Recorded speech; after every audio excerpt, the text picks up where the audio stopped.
അപ്പൊ രാവിലെ ഇന്ന് ചപ്പാത്തി സോയാബി കറി ആയിരുന്നു. സോയാബി സാധാരണ ഇവിടെ റോസ്റ്റ് ചെയ്യാറാണ് നമ്മൾ പതിവ്.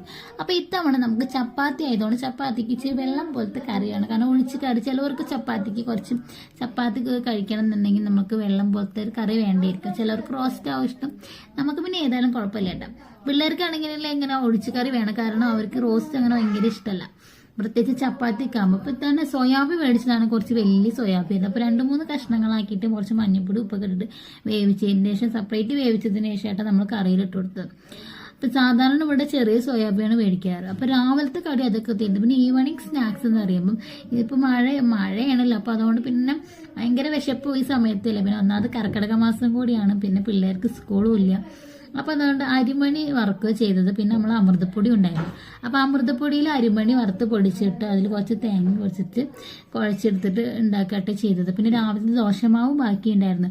അപ്പൊ അതും കൂടി ഒരു ചട്നി ഉണ്ടാക്കി. അപ്പൊ പാറക്കുട്ടിക്കാണെങ്കിൽ ദോശ മതിയാണ്. അപ്പൊ പാറക്കുട്ടി ഞാനും കൂടിയിട്ട് ദോശയും ചട്നിയും കൂടി ഉണ്ടാക്കി കഴിച്ചു കിട്ടാം.